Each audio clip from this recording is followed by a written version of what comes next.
Victor loved his girlfriend Christina very much. They had been dating for several months, and recently they had started discussing marriage. In fact, Christina had become Victor's fiancée, and everything seemed fine for them to start preparing for their life together. However, something had been bothering Victor lately. He noticed that Christina would have secretive phone conversations and sometimes disappear without explanation.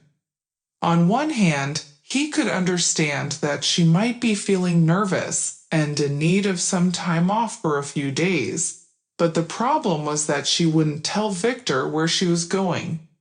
This made the groom suspect that he might be deceived. At the same time, he couldn't openly confront her about it because he didn't want to spoil the wedding and ruin their relationship. Victor came from a wealthy family, but he didn't consider himself a spoiled brat. He knew how to value and count money and didn't allow himself to spend it recklessly. For example, some of his acquaintances from affluent circles would give their loved ones luxurious cars as gifts. Victor saw such gestures as show-off and bravado, and he turned out to be right, because relationships in such cases usually didn't end well. The girls, being involved with such guys, would only indulge in luxury and demand increasingly expensive gifts.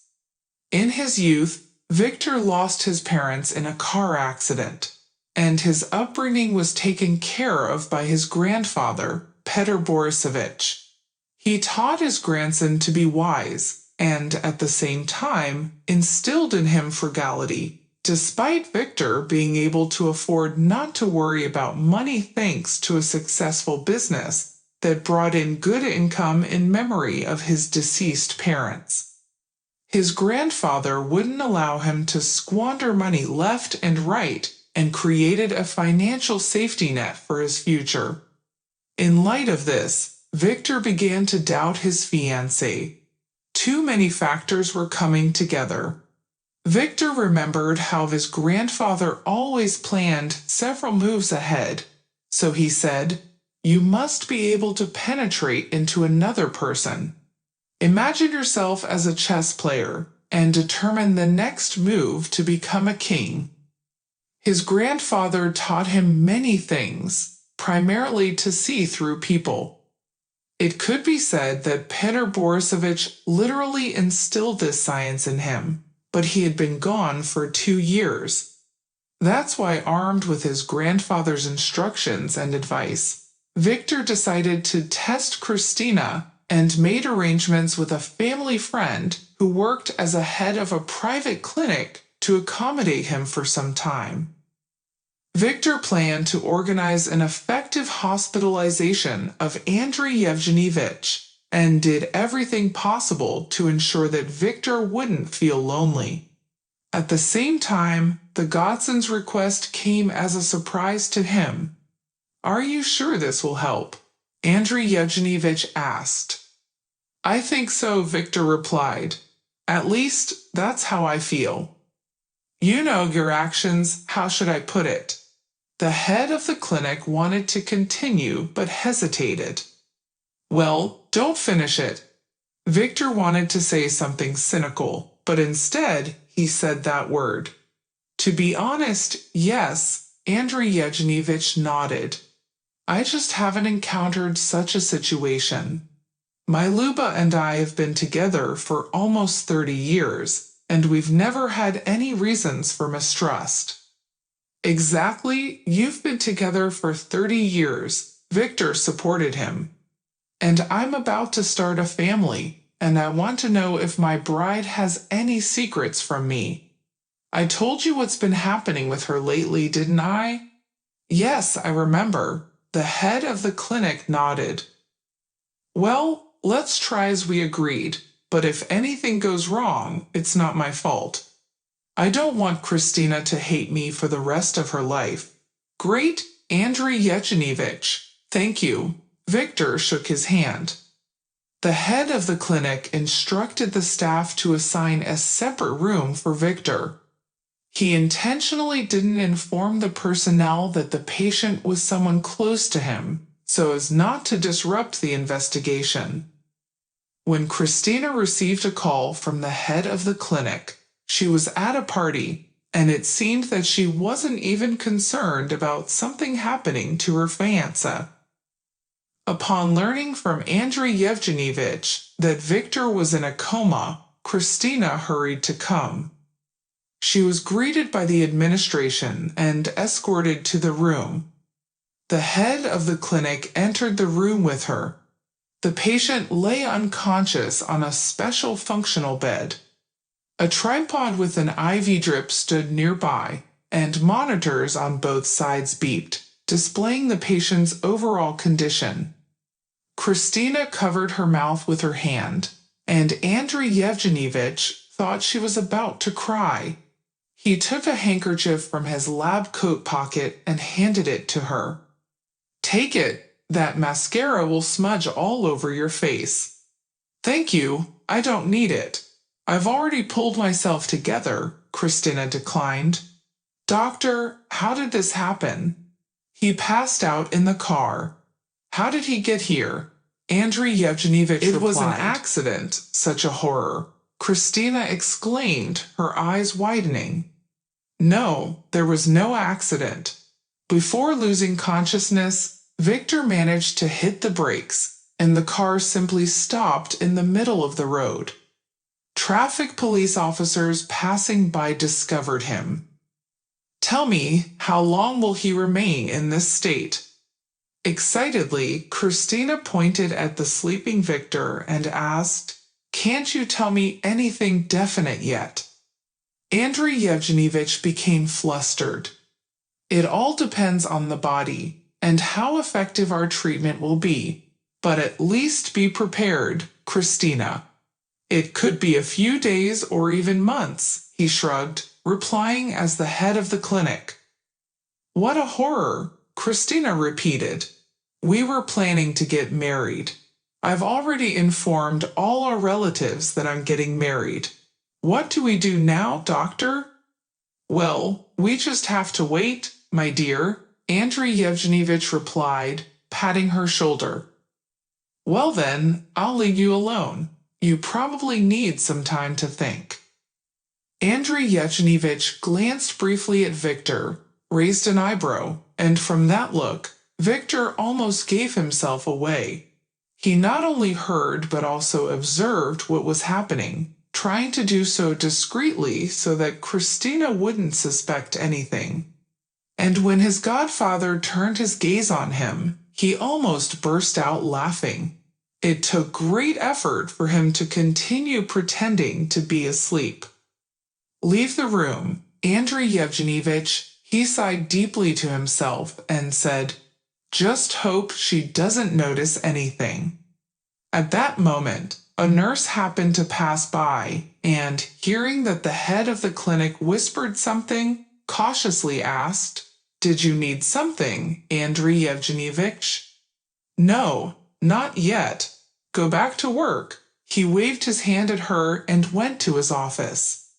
Alone in the room, Christina sat on the edge of the bed and took Victor's hand. She looked at him intently and smiled slightly. It may have been a defensive reaction. At least that's what Victor thought when he noticed the smile on her face. Continuing to play the role of a comatose person, he displayed remarkable acting skills. It was quite a feat to lie so still and not react to external stimuli. Christina tried to wake him up by pricking him with a pin.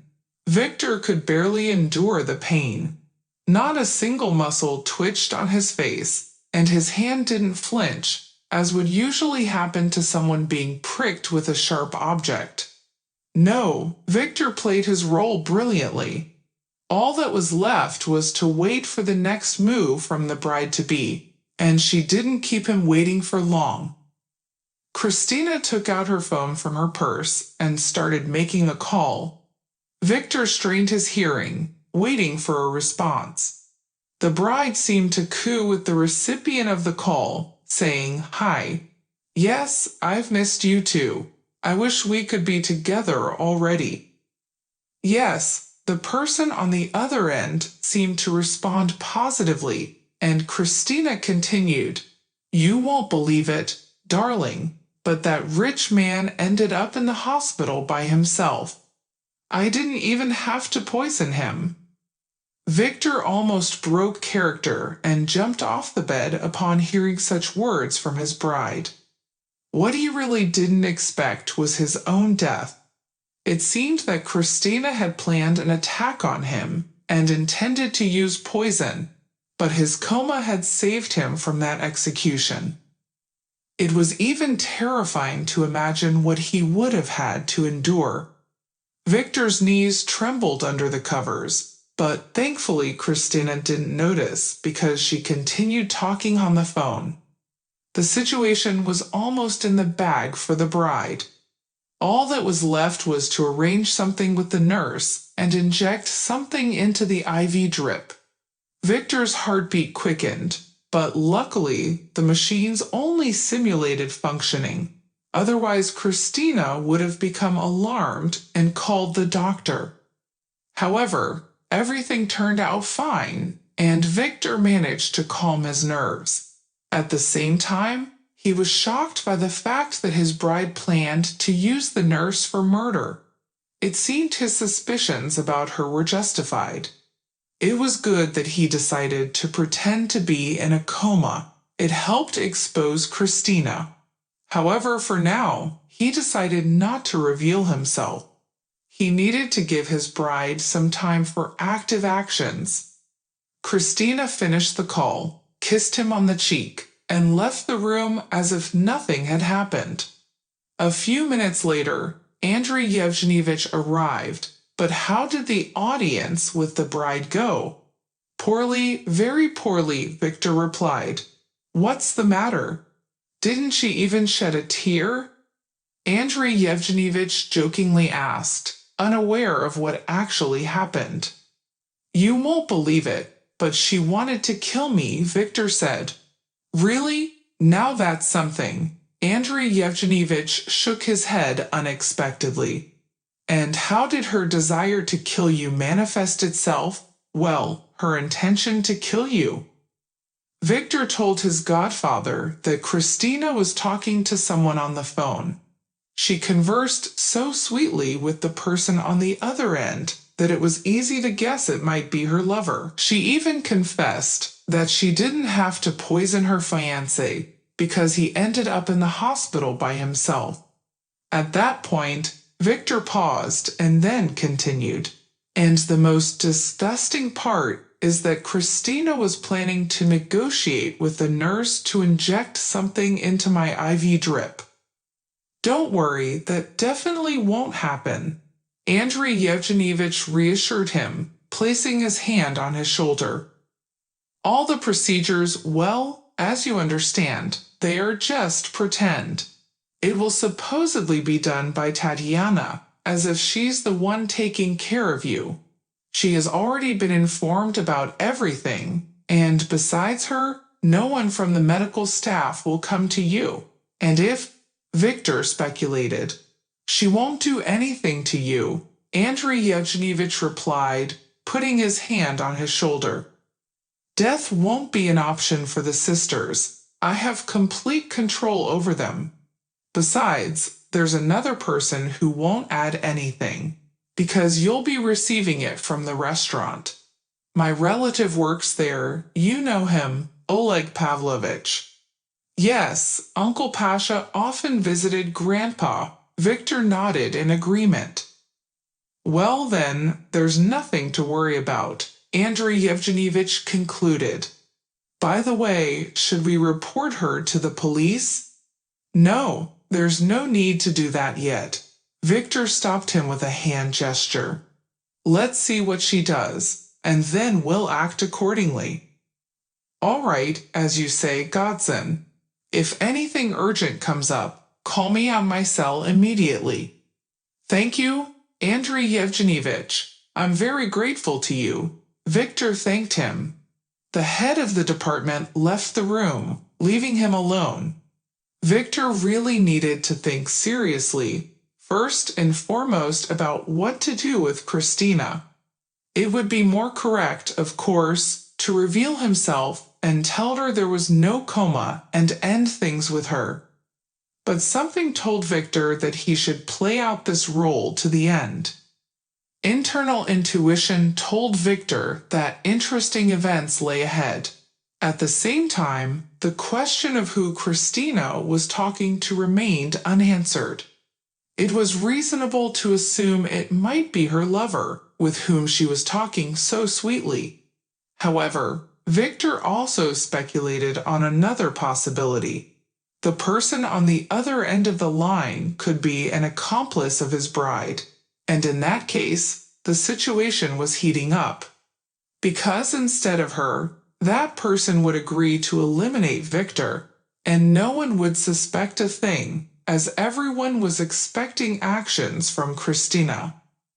Pondering this, Victor prepared himself for any turns of events, and meticulously inspected all the food delivered to him from the restaurant in the clinic.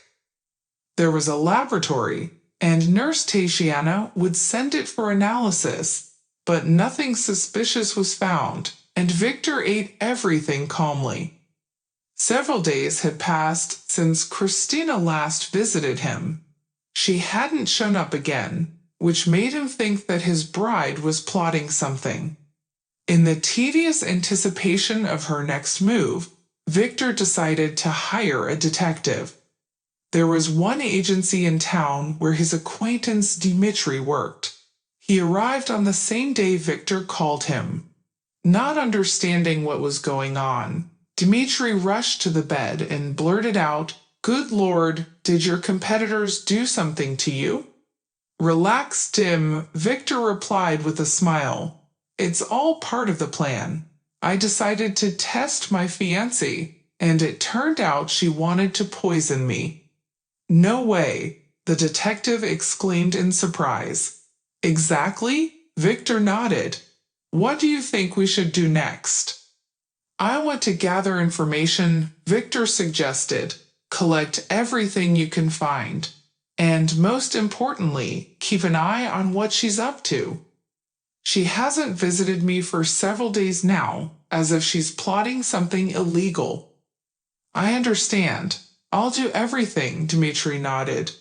"Don't worry about your safety. Everything will be under control." "Yes, my godfather is watching over me." Victor waved it off. "But still, my assistance in this matter won't hurt." "I insist, Detective," Victor said. "Dim, I hope you'll succeed." He patted his shoulder. "Don't even doubt it," Dmitri nodded. "I'll try to gather as much information as possible." After spending another 20 minutes with him, Dmitri left. Nurse Tatiana appeared next, bringing juice. "Oleg Pavlovich asked me to give this to you." "Thank you, and greetings from me to him," Victor thanked her. The nurse left, and he once again contemplated whether he had done the right thing by starting this game. On one hand, he had learned a lot about his fiancée, but on the other hand, he had shattered his own happiness, because now there could be no wedding or any mention of it. In light of these events, he had to think about his own safety. As Victor realized, Christina turned out to be quite a dangerous person and could use any means to send him to the other side. At the same time, unexpectedly, he met his childhood friend Alina within the walls of this clinic. She worked here as a surgeon, but in a different department. 3 years ago, her son and husband died during a joint fishing trip. Alina had advised Timur not to go because it was raining outside, but her husband reassured her that the weather would improve and nothing would hinder them. Victor felt in his heart that they shouldn't have gone, and 2 hours later they were informed that an accident had occurred. Alina was practically tearing her hair out because her sister had gone with them, and almost nothing was left of the car, only a charred skeleton. The traffic police officers didn't allow Alina near the remains. Doctors were still collecting the deceased in black bags. 3 days later, the funerals took place. Alina barely held herself together during the farewell ceremony. Her sister Svetlana was always by her side, not leaving her for a step after the funerals. Alina had spent a week trying to recover and come to terms with the fact that she no longer had a husband and son. Having become a widow, she vowed never to have relationships with anyone again. In her eyes, all men simply ceased to exist. Regarding Victor, they had a teenage romance during their school years that didn't lead to anything. They dated, spent time together, and helped each other with homework. But after school, their paths diverged, and their communication ceased completely. Alina became a medical school student and decided to pursue a career in medicine. She had always been fascinated by chemistry and biology since her school days, and her teachers predicted a future as a top-notch specialist, if not a great scientist. Almost everything came true, and Alina secured a position as a surgeon. When she learned that Victor was in their clinic, she hurried to visit him. And to her surprise, instead of finding a comatose patient, she discovered a perfectly healthy and lively man. Naturally, she had an immediate question, and how should I understand this? I'll explain everything, Victor replied. You see, I started having doubts about my fiancée, Christina. She has been behaving strangely lately, and recently I found out that she wanted to kill me. Are you serious? Alina asked, astonished. Absolutely. That's why I had to pretend to be a comatose patient.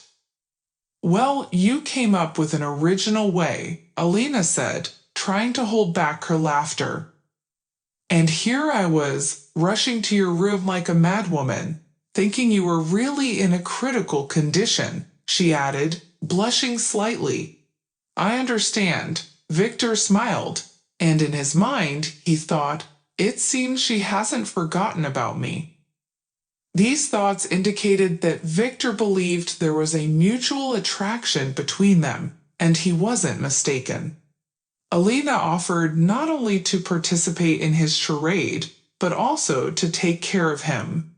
And the first thing she did was start bringing food from home. As a result, Victor had to decline the restaurant services. But he didn't regret it one bit because Alina was an amazing cook. In the end, he realized that he had developed feelings for her as well. Memories of their school years and moonlit dates flooded back. Victor was even glad that everything turned out this way. However, he couldn't stop anxiously waiting for updates from Detective Dmitri, who promised to provide a report soon. Dmitri's voice had an unsteady tremor, which didn't bode well. Victor found time to spend with Alina in the secluded areas of the clinic, usually in the evenings when the entire medical staff was occupied with their own tasks or watching their favorite TV shows. During this time, Victor believed that Christina would typically be visiting nightclubs, so they weren't afraid of her showing up. After a few days, the detective arrived with preliminary information, and his expression made it clear that he didn't have good news.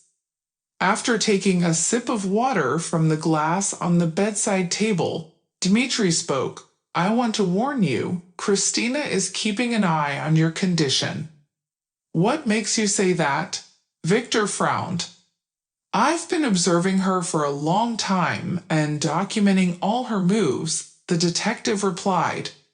Once I saw Christina with a lawyer. Well, what of it?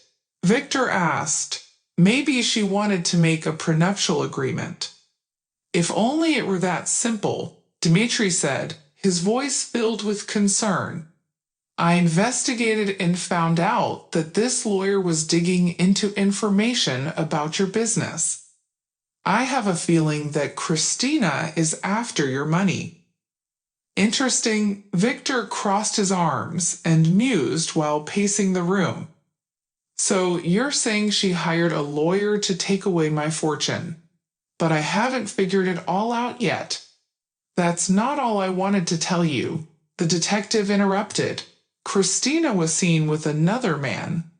They were engaged in a lively discussion, but I couldn't hear what they were saying because I couldn't get close. They are likely involved in an intimate relationship. In other words, they're lovers. Perhaps you're right, Victor She was on said the phone thoughtfully, with someone at that time, and maybe it was the same man you saw. We need to find out as much as we can about him and their plans. I'm already working on it, the detective replied, but it takes time. Christina rarely appears in public, and it's impossible to get close to her. She has become suspicious and constantly changes her routes. Then she must be plotting something serious, Victor said. You need to hurry, or we may be too late. The detective promised to speed up the investigation, but Victor was disappointed with the information he received.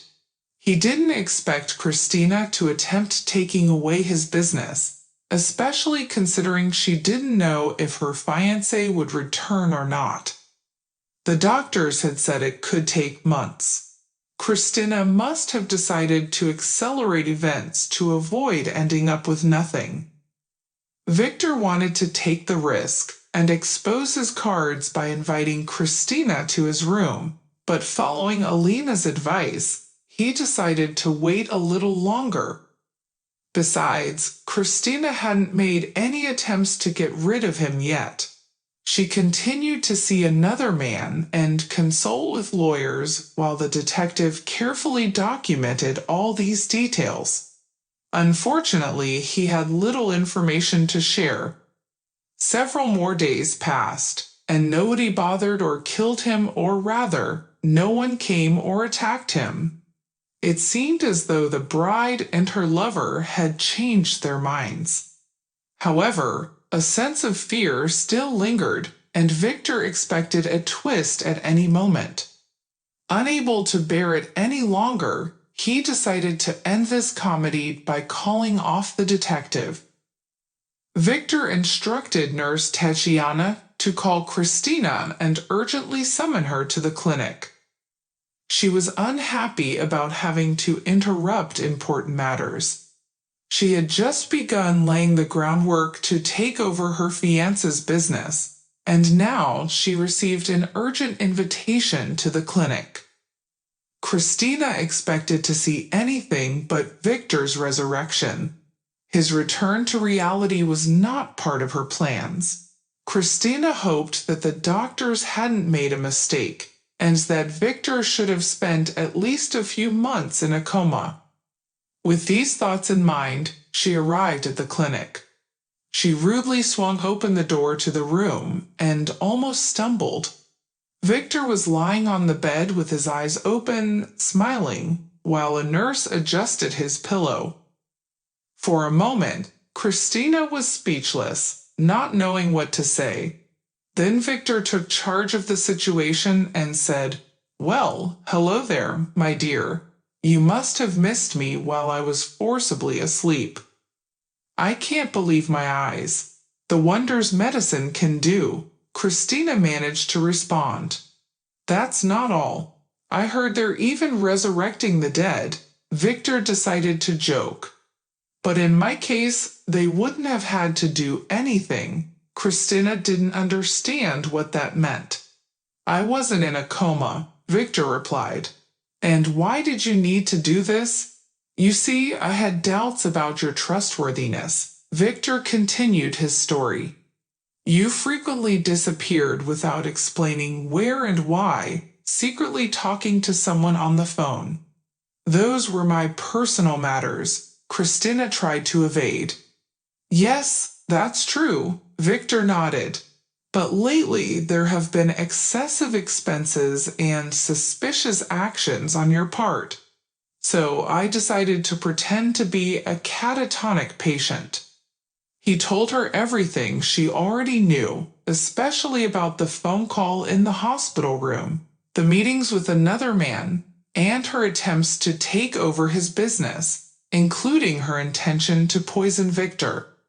Step by step, he presented the facts, confirming that he had been surveilling her. Christina could barely get a word in as Victor didn't give her a chance to speak. He was furious with her and didn't hold back. Finally, he finished presenting evidence of her infidelity and suspicious behavior.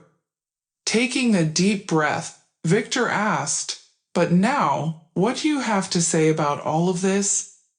Christina was initially taken aback, not expecting such assertiveness, but then she gathered herself. She straightened up and sharply replied, "I can say a lot if you're willing to listen." "Well, I'm all ears," Victor said, frowning. "Yes, you ruined my life," Christina began. "You broke everything. Look at you, not deserving to be a millionaire. Why is everything happening to you and not me?" After these words, Christina burst into tears and sat on the chair where the nurse had recently been sitting. Tatiana, who had stepped away from the bed, realized that Victor was no longer in danger, but as a precaution, she removed all sharp and cutting objects. She didn't completely close the door, still having some concerns. Meanwhile, Victor was in shock after listening to Christina's story. He couldn't believe that his deceased father turned out not to be his biological father. There had always been a certain strangeness in their appearances. His parents were both Victor blonde, didn't pay much attention to brown hair at the time. On the other hand, there were relatives with a similar hair color, and Victor thought he inherited some genes from them. At that moment, it seemed that his bride wasn't lying when she told him about it.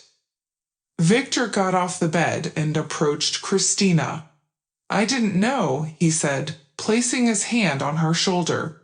"To be honest, I purposely looked for you to seek revenge. I had to pay to gather information and find out your exact location. After your father left with you to another city to start over and succeeded, he built a business, provided for you, but forgot about me," Victor replied, sighing heavily. "But let's not forget that you wanted to kill me. Forgive me, but I was on the edge," Victor tried to explain. "Christina, it was as if something took over me, and I didn't understand what I was doing. Thankfully, things didn't escalate too far because of the distance between us," she said, tears streaming down her face, as she sat on a chair. Nurse Tatiana stepped away from the bed, realizing that Victor was no longer in danger, but as a precaution, she removed all sharp and cutting objects. She left them alone in the room, but didn't fully close the door, still harboring some concerns. Victor approached Christina, placing his hand on her shoulder. "I didn't know. Honestly, I deliberately sought you out for revenge. I had to pay to gather information and find out your exact location. But your father, he left with you to another city to start over, and he succeeded. He built a business, provided for you, but he forgot about me." Victor sighed heavily. "But let's not forget that you wanted to kill me. I'm sorry, but I was on the edge."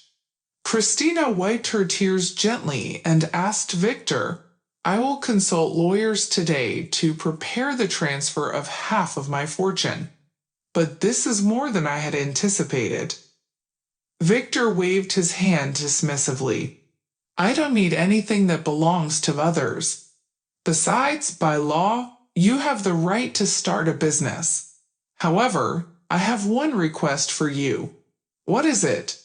Victor replied, making it clear that he cared about her well-being. Use this fortune wisely, he said.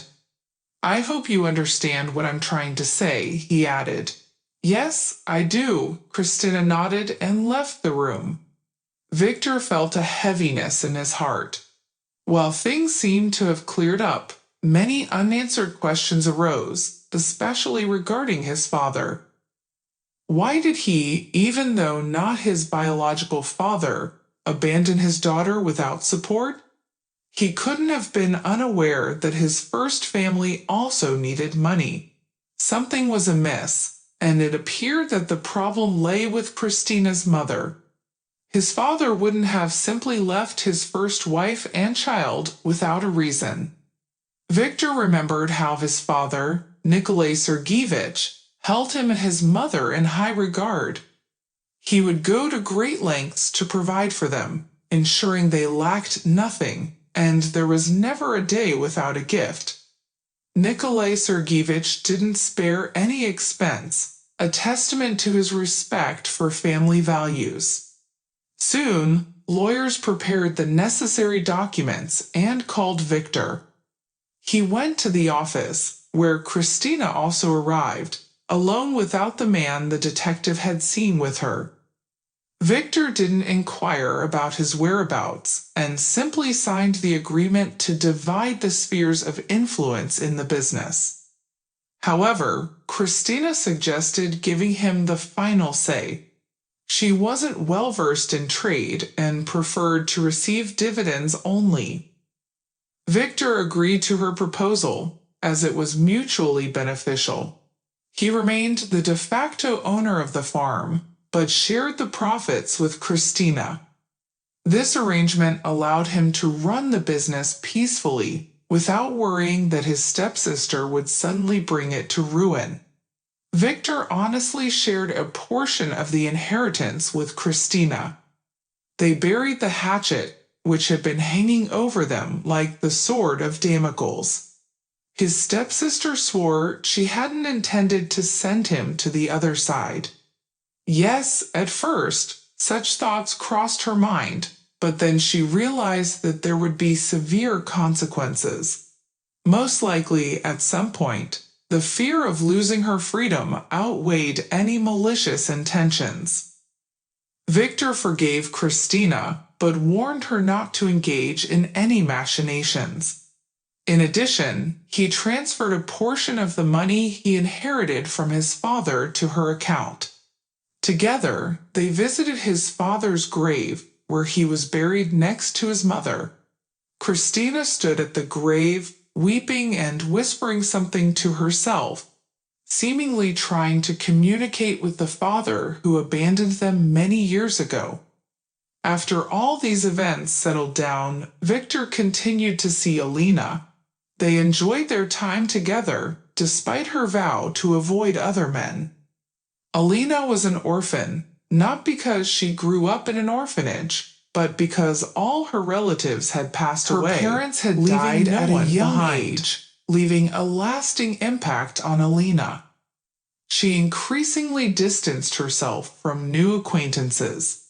However, it was different with Victor. Alina felt safe spending her free time with him. They went on weekend trips outside the city and relaxed in nature. Victor shared with her his dreams of having a family, even though it hadn't worked out in the past. Essentially, he projected his thoughts onto his relationship with Alina.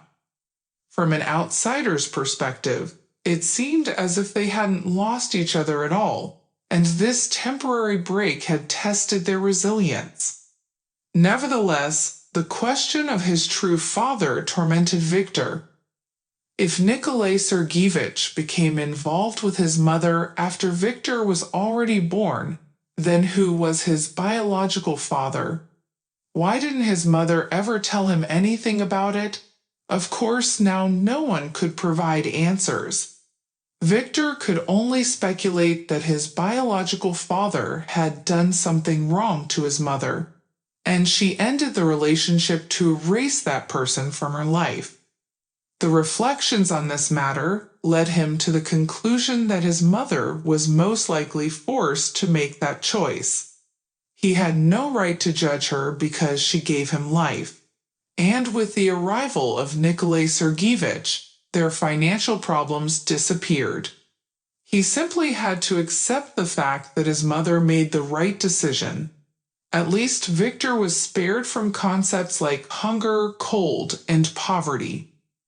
Victor decided to temporarily set aside the question about his father and focus more on his relationship with Alina. Their childhood love enveloped them with romance and prospects, and it seemed that the final chapter was near, and they could start thinking about getting married, especially when Alina hinted that she wanted a strong and assertive husband. They were strolling in a park where they found a burlap sack on the shore of a small pond with ducks. The sack was moving as if it came to life on its own. Victor cautiously approached it and discovered a small puppy inside. He couldn't remain indifferent to such a sight, and Alina almost burst into tears. The puppy looked at them with its black bead-like eyes, and just one look could melt their hearts.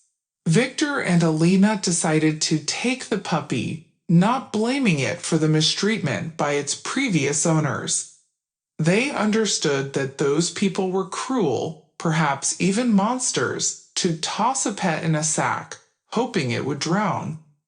On the same day, they brought the puppy home, and while Lena bathed it in the bathtub, Victor prepared a treat. The little furry bundle eagerly started eating from its bowl. Looking at it, Victor smiled and said, "Let's name him Jackie." "I like it." Alina nodded in agreement and replied, "I agree." You can't imagine how hard it was for me to watch him struggling in that sack. Victor agreed. Only monsters would do such a thing. But now he's safe and nothing threatens him. That's what matters most to him. Alina suddenly asked, "By the way, how's your half-sister doing? Is she okay?" Victor shrugged and answered, "I don't know. She seems to be still living with that scoundrel. But what's important to me is that she doesn't interfere with our business, settles for the dividends, and keeps quiet. Do you think she'll come up with a new devious plan?" Alina shook her head and said, "No, Christina got what she wanted. Let's focus on our plans. I only see a family in my future. If you're thinking the same way." Smiling, Victor replied, "I do, honestly." They supported each other, and their direction was clear, towards family happiness. They spent the entire day taking care of the puppy, getting him settled. The next day, they took him to the veterinarian who examined the pet, administered vaccinations, and provided care instructions. The puppy was strong but undernourished. It seemed that its previous owners had starved him before tossing him away. But now their new friend, Jackie, recovered and began to enjoy life. Alina, Victor, and little Jackie formed a warm and loving family. Victor successfully conducted meetings with investors, secured profitable contracts, becoming a benefactor for the clinic where Alina worked as the deputy chief physician. They didn't forget about those in need and supported socially vulnerable citizens. They walked toward their happy future, making plans and overcoming obstacles together. Andrei Yevgenyevich highly appreciated his godson's aspirations. Gradually, Victor and Alina's life gained new meanings, leading them to an important decision. Recently, Victor had intended to propose to Alina. He had already bought engagement rings in advance and selected a country house as the location for the proposal. However, these plans had to be postponed because one day Alina came home feeling distraught. Victor set up a treat on the table and asked, "What happened? Do you have some problems at work?" Alina hesitantly replied, I was powerless in the face of an unexpected situation. They brought a man straight from the streets to us. She continued to explain that she allowed the treatment of homeless individuals, and they almost threw the man out of the clinic. Alina had to argue with the chief physician about it, but she stood up for what she believed was right. Frowning, Victor asked, What's wrong with him? Alina explained that they found the man unconscious, and he urgently needed a blood transfusion. Victor exclaimed, I have the same blood type. Surprised, Alina asked, Are you serious? Victor nodded affirmatively. During my supposed stay at the clinic, I found out my blood group, and it matches his. Deciding to help, Victor offered to undergo an immediate blood transfusion procedure. The next day, they arrived together at the clinic. Victor was slightly nervous as it was his first transfusion, but he was confident in his decision to help. Before the transfusion began, he peeked into the room where the vagrant lay. The man looked unwell, with a pale face and hands covered in scabs. The transfusion procedure went smoothly, and a few hours later, Victor returned home. Alina stayed at the clinic, filling out paperwork. When she came home, she immediately asked Victor, Don't you find it strange that our blood turned out to be similar? Victor replied, No, it doesn't seem strange. Such things happen in nature. They both realized that the blood type coincidence had helped them assist this person. This experience strengthened their bond and reaffirmed their decision to go through life together, helping others and doing good deeds. Shaking his head, Victor replied, The man may think so, but it does seem peculiar. Alina continued, Oh, come on, there's nothing strange about it. Victor reassured her, saying, It's just a similarity in blood, nothing more. At the same time, Alina still had doubts about it being mere chance. She didn't believe it was a coincidence and decided to have a DNA test to confirm everything. The next day, they took the biological samples of the vagrant and Victor to the laboratory. Alina was told that the results would be ready in a week. During that time, she anxiously awaited the information. Her intuition wouldn't let her rest. A week later, the laboratory director personally called and stunned Alina with the news that Victor and the homeless man were direct relatives. Alina nearly had a seizure, but luckily Andrei Yevgenyevich was nearby and helped revive her. Seeing her distressed face, he cautiously asked, Can I be happy for my godson and his future child? What are you talking about? Surprised, Alina asked, Wait, you thought I was pregnant, and it seemed like some hormonal imbalance. The head doctor stumbled, No, I'm not pregnant yet. Alina shook her head. What was it then? Andrei Yevgenyevich persisted. You'll find out anyway, said Alina, so it's better if I tell you. Alina told him the story of the homeless man's admission to their department. Finishing her tale, she looked intently at the head doctor and asked, What should I do now? Inform him, you see, Andrei Yevgenyevich shrugged. He deserves to know the truth, whatever it may be. Yes, you're right. That's what I'll do. Alina nodded and hurried home. Upon hearing this news from her, Victor was bewildered. Apparently, he never expected the homeless man to be his direct relative. And if he were to be more frank, Victor didn't envision their meeting like this, especially not with someone who had hit rock bottom in life. On the other hand, it couldn't be said with certainty that it was his fault. That's why, to clear all doubts, Victor accompanied Alina to the clinic.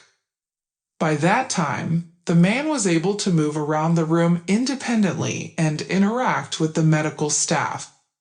Victor cautiously opened the door to the room and greeted the homeless man, saying, "Good day." "Hello," the man replied cautiously. "My name is Victor." He extended his hand. "And I'm Boris," the vagrant responded.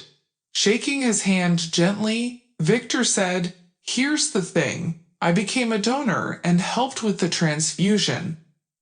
"Yes, thank you. The nurse has already told me everything." Boris nodded and extended his hand again in gratitude. "I will be indebted to you for life.